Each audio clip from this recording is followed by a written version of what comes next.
Hello student. So let's see the shoulder joint. The shoulder joint in Ayurveda, it is called the Ansa Sandhi.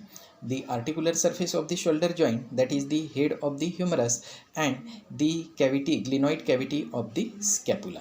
So because of this head of the humerus and the glenoid cavity of the scapula, that is also called the glenohumeral articulation or the glenohumeral joint. As the head of the humerus, it is 4 times larger than the shallow small cavity of the scapula, so it should be occurs the great movability. But the drawback of this joint, that is because of the larger head of the humerus, there is commonly displacement or the dislocation of the joint is happen. So the stability of the joint, it is occurs some factors. So these factors are, so the first factor to keep the stability to the shoulder joint, that is the rotator cuff or the musculotendinous cuff. So here you can see that is the musculotendinous cuff, which is formed by the tendon of the muscles and the muscles. That is first muscle the subscapularis, second is the supraspinatus muscle, third is the infraspinatus muscle, and the fourth is the teres minor muscle. These 4 muscle togetherly it should be formed, that is the musculotendinous cuff, or that is also called the rotator cuff, because it rotate that the head of the humerus to that the medial side. Second one, that is the coracoacromial arch. So here you can see that is the coracoid process and this is the acromial process. So because of this is the called the coracoacromial arch, and it should be form the secondary sockets for the glenohumeral joint and protect the joint, the elbow, and prevent the upward dislocation of the head of the humerus. Third factor, that is the glenoid labrum. So here you can see this is the glenoid labrum, this one. So it is the fibrocartilaginous disc which is present to the periphery of the glenoid cavity. And the fourth factor, that is the long tendon of the bicep brachii muscle. So here you can see tendon of the long head of the bicep brachii muscle. So this one. So these are the 4 factors which gives the secondary stability to that the shoulder joint. That is first one, musculotendinous cuff. Second one, that is the glenoid labrum. Third one, that is the coracoacromial arch, and the fourth one, that is the head of the long head of the bicep tendon. So these 4 factors which gives the stability to that the shoulder joint. Then let's see the ligament related with that the shoulder joint. First ligament, that is the capsular ligament. So here you can see that is the joint capsule or the capsular ligament. Second one, that is the glenohumeral ligament. So here you can see that is the glenohumeral ligament. This green color band you can see superior, middle and inferior glenohumeral ligament. Third ligament, that is the coracohumeral ligament. So here you can see that is the coracohumeral ligament. So this one. Fourth ligament, that is the transverse humeral ligament. So this one, the transverse humeral ligament. And some ligament which are the accessory ligament. So the accessory ligament that include the coracoacromial ligament. So this one.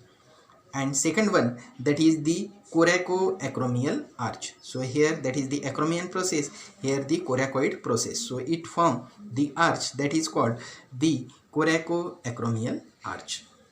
So let's see first, that is the capsular ligament. So this one.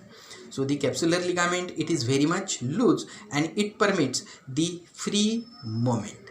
It is least supported inferiorly, so in this region, and because of his the dislocation, it is very much common on the inferior side and it may damage that is the axillary nerve. So attachment of the capsular ligament.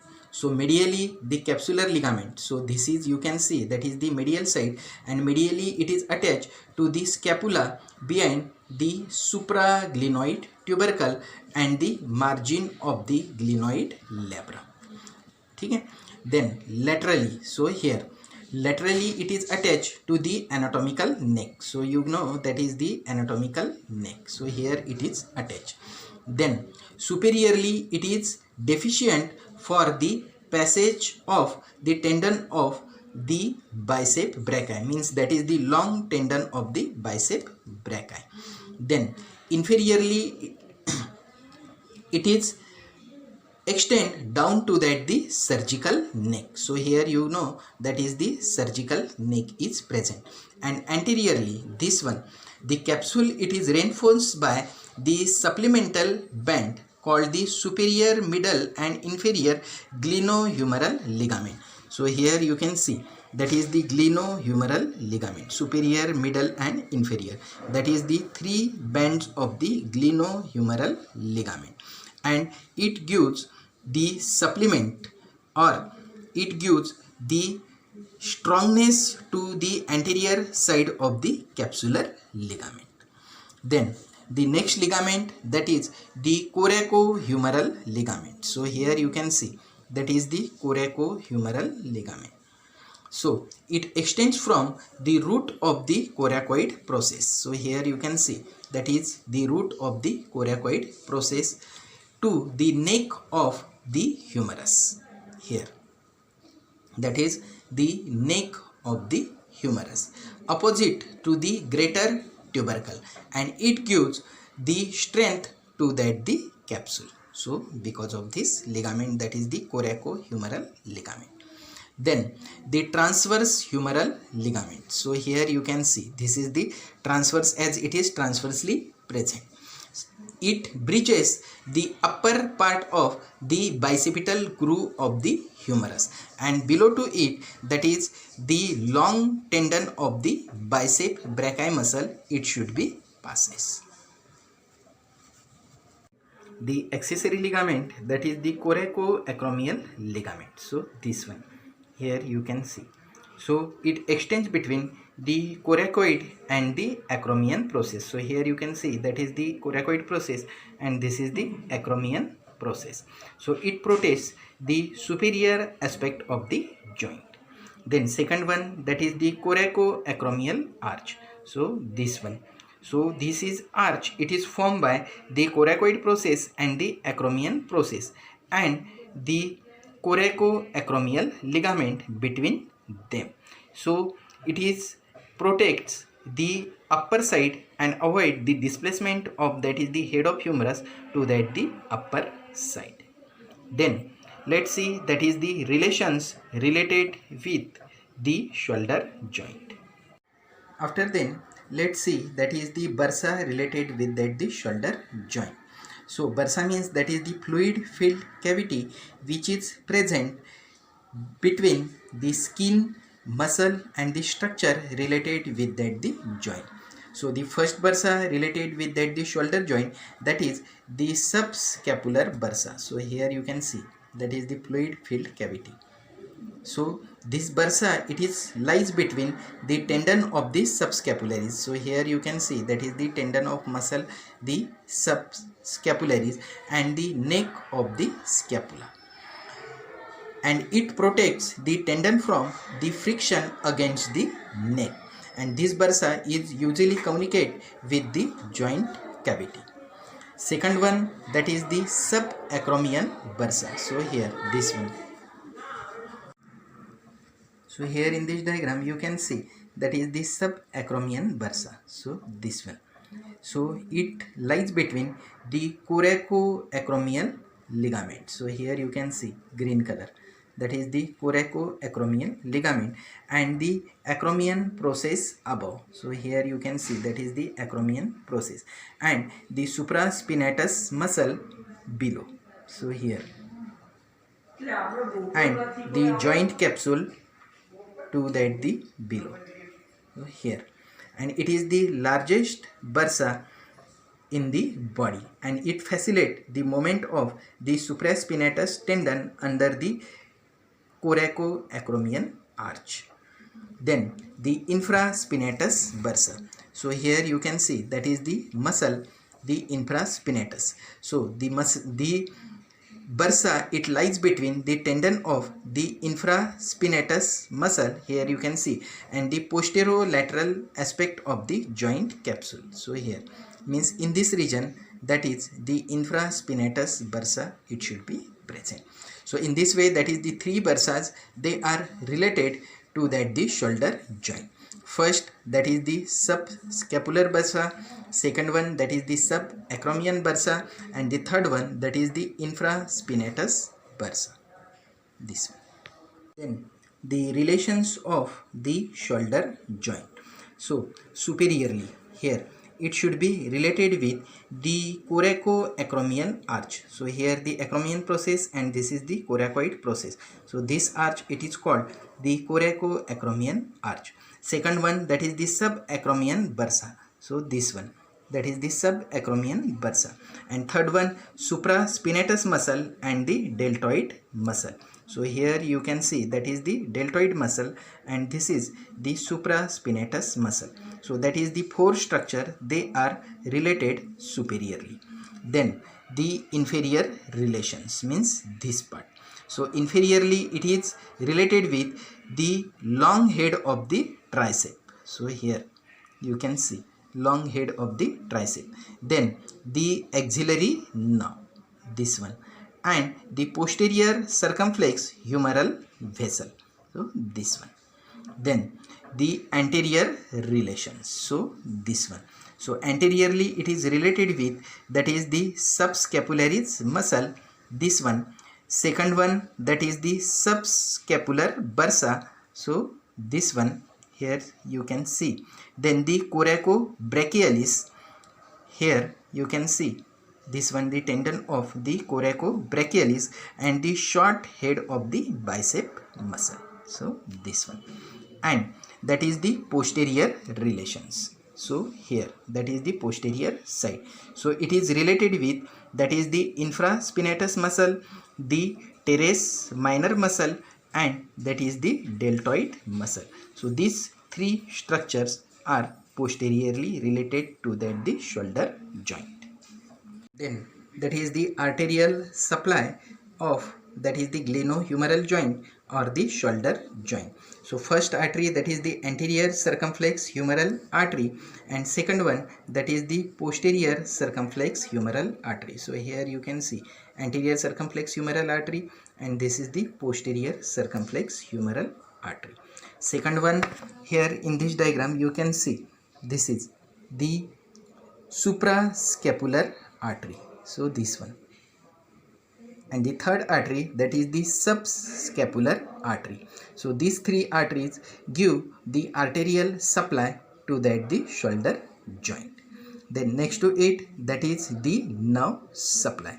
So nerve supply for this, here that is first nerve, that is the axillary nerve. So here in this diagram you can see that is the axillary nerve. Then second one, that is the suprascapular nerve. So this one, here in this diagram you can see. And third one, that is the lateral pectoral nerve. So these three nerve which is supply to that the shoulder joint. Let's see that is the movements of the shoulder joint. So the shoulder joint, it causes the great freedom of the mobility. It is the most movable joint in our body, and that is occurs due to the laxity of the fibrous capsule and the 4 times larger than the head of the humerus than the glenoid cavity. And it is the range of the movement, it is further increased by the concurrent movement of the shoulder girdle. So let's see that is the different movement. So first, this is the flexion. That is the flexion, it is commonly occurs this one. Then opposite to it, it causes, that is the extension moment. So here you can see that is the extension moment. After then, the third moment, that is the abduction. So the upper side of the moment of that the hand or the upper limb. Then the adduction, that is the lower side of the moment of the hand. Then third one, that is the medial moment. So you can move the hand on the medial and the posteriorly, and that is the lateral rotation. So here you can see that is the movement of the upper limb on the lateral side. So these are the different movement of the shoulder joint. So here you can see that is the flexion, this is the extension, this is the abduction, this is the adduction, this is the medial rotation, and this is the lateral rotation of the shoulder joint. Then now see that is the clinical or the applied point related with that the shoulder joint. So first, that is the dislocation of the shoulder joint. So here, so the shoulder joint, it is more prone to dislocation than any other joint, and the reason for this, that is the laxity of capsule and disappropriate area of the articular surface, and the dislocation that should be occurs generally into that the inferior side when that is the arm is abducted, and because of this dislocation on the inferior side, it can causes injury to that the axillary nerve which is present into that the axilla. Second clinical point, that is the frozen shoulder. That is very much common clinical condition related with that the shoulder joints, and in this, that is the two layers of the synovial membrane, so this one become adherent to each other, and because at the age of 40 to 60 year, and because of patient can occurs progressively increasing the pain in the shoulder joint and stiffness into that the shoulder joint. So patient can occurs the pain during the movement of the joint. So that is called the frozen shoulder. So the aspiration of the shoulder joint, it should be occurs, that is the needle should be introduced either anteriorly through that is the deltopectoral triangle. So here this triangle, that is called the deltopectoral triangle. That triangle, it is closer to that the deltoid muscle or laterally just below to that the acromion. So this one, and the shoulder joint, it is the most commonly approached surgically from that is the front, because that is the safe place and there is no any vital structure that should be present into that the front region of the shoulder joint. The shoulder tip pain. So shoulder tip pain, that should be occurs due to that the peritoneum which is present below to that the diaphragm, and the diaphragm that is supplied by the phrenic nerve, and also the shoulder joint that is supplied by that is the supraclavicular nerve, and both nerves, they are arises from the spinal segment of the C3 and the C4. So whenever the irritation should be occurs into that the peritoneum near to that the diaphragm, so refer pain should be occurs into that the tip of the shoulder. So that is called the shoulder tip pain. Then the last clinical point, that is the ankylosis, to avoid the ankylosis. So in many diseases of the shoulder joint, they are treated that gives the optimum position of the joint, and in this position, that is the arm is abducted into that the 45 or the 90 degree. So here you can see that is the 90-degree angle, this one. So this is the shoulder joint, and that is the clinical points related with that the shoulder joint.